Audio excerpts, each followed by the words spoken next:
The Mid-Atlantic Regional Center for the Humanities, or MARCH, at Rutgers-Camden promotes collaboration, innovation, and best practices in public humanities. At MARCH, humanities majors, graduate students, and alumni have access to a series of opportunities to build skills and gain experience that employers in the cultural sector seek.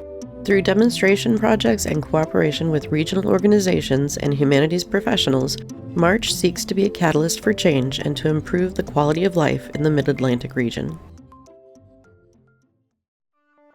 Sophia Westphal, one of the current staff members at MARCH, explains how MARCH has helped her explore and research her ideas. I first got involved with MARCH because I had an idea to make a book of poems completely out of nature. I wanted to forage my poetry. I proposed the idea to Dr. Sayer, and the rest was history. I spent the last 8 months working on my project, and the fall semester working in the printmaker space, designing environmental workshops to share with the campus. Sophia, you wear many hats as an honor student at Rutgers University in Camden, where you're currently earning a degree in English composition and digital studies with a minor in writing.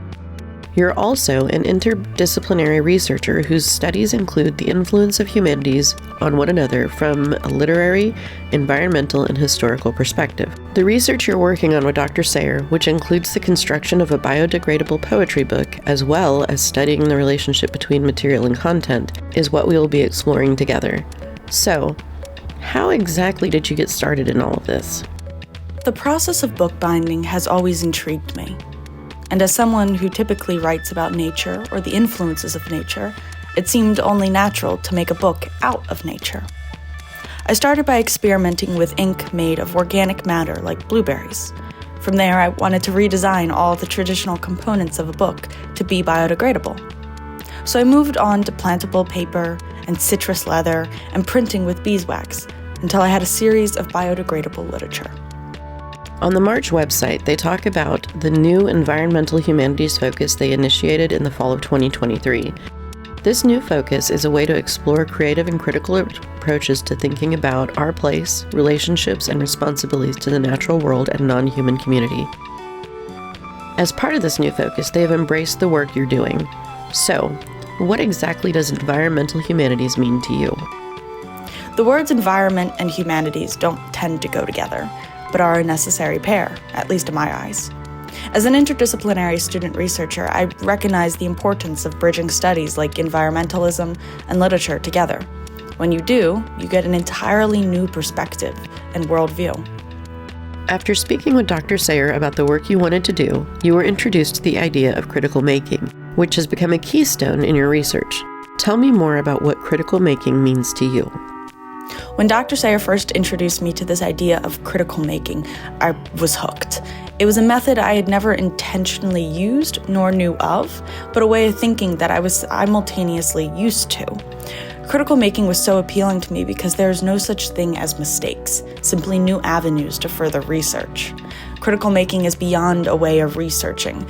It's a way of thinking that prioritizes the process of research rather than the product, which allows the researcher to really situate themselves within the body of their work. The methods you're using, recycling paper into new sheets, crafting ink from berries, and repurposing orange peels to create a book cover, are incredibly creative and align perfectly with the environmental humanities focus at MARCH. These practices reflect a thoughtful approach to reimagining materials and processes, which is a core aspect of critical making.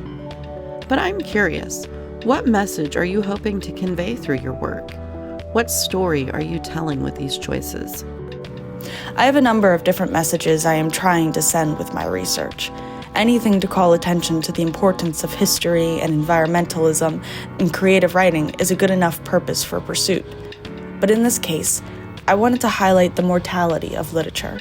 I wanted to seize a moment from thin air to catch a leaf as it fell and prolong that moment just long enough to make the rest of the world see it.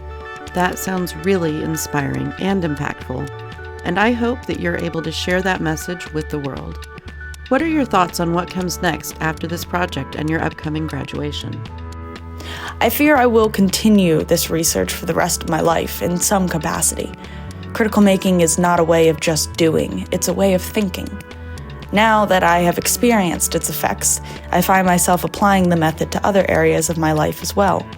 I will continue to find inspiration in the mundanity of life. I will continue to craft words from the living, and I will continue to build a world of literature that might very well die alongside me. Sophia, thank you so much for joining us and telling us about the work that you're doing with March here at Rutgers-Camden. I'm sure I speak for all of us when I say that we're excited to see where your research goes and what comes next. This journey through critical making and environmental humanities here at Rutgers-Camden has been inspiring. Our goal is to contribute to a better world through thoughtful, ethical research and its meaningful application.